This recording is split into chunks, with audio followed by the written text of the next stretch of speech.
La communication téléphonique. Dans la communication téléphonique, nous allons savoir comment Aline, la secrétaire qui est au bureau, va recevoir un appel et qu'est-ce qu'elle va dire dans les différentes situations. C'est-à-dire qu'est-ce qu'elle va dire quand elle décroche le téléphone ou quand elle prend un message ou quand elle fixe un rendez-vous ou quand elle gomme le rendez-vous. Quand elle décroche par exemple le téléphone, elle pourrait dire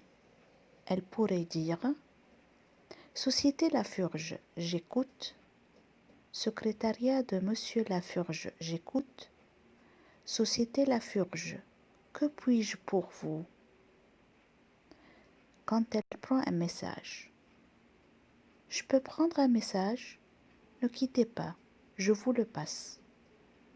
Un instant, je vous prie, je vous passe la communication. Pouvez-vous patienter un instant? Il est déjà en ligne.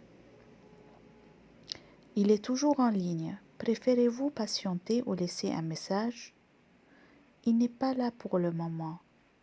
Voulez-vous laisser un message? Je suis désolée. Il est en réunion en ce moment. Je peux prendre un message? Quand elle fixe un rendez-vous, elle pourrait dire Vous seriez libre quand? Quel jour vous conviendrait? Quelle heure vous conviendrait? Ou quand elle gomme le rendez-vous, elle pourrait dire Bien, je change la date du rendez-vous. Bien, je reporte la date du rendez-vous. Bien, j'annule le rendez-vous. Continuons avec la communication téléphonique et qu'est-ce que Aline va dire quand elle termine la communication.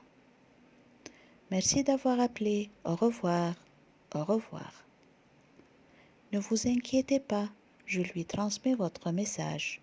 Merci beaucoup. Je vous en prie, bonne journée. J'essaie de le joindre et je vous rappelle. Entendu, merci bien. Je vous en prie, bonne journée.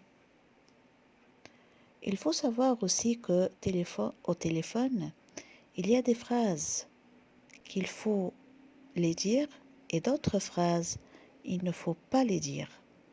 Voyons quelques exemples. Ne dites surtout pas « je suis pas là pour ça ».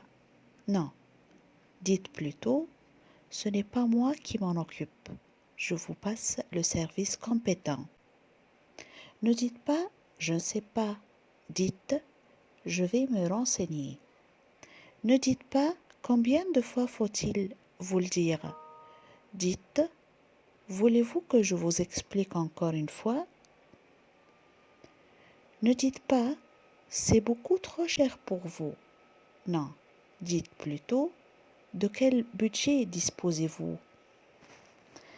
Ne dites pas « écrivez, on vous répondra ». Dites « nous tenons compte de chaque lettre qui nous est adressée ». Ne dites pas « qu'est-ce que vous voulez ?» Dites « puis-je vous aider ?» Ne dites pas « rappelez plus tard ?» Non, il faut dire « c'est peut-être moins pressé ?»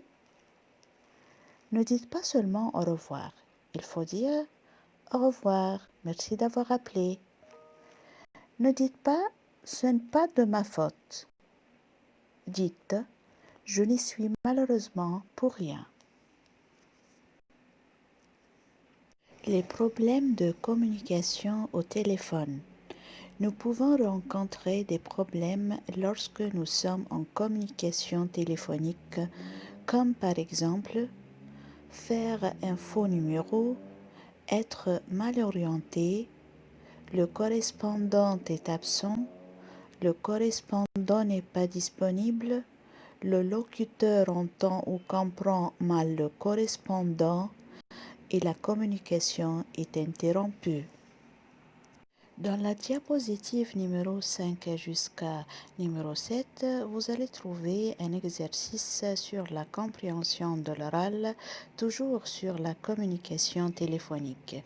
Chers étudiants et étudiantes, Vous allez le faire et vous allez trouver à la fin de la diapositive numéro 7 le corriger. Merci.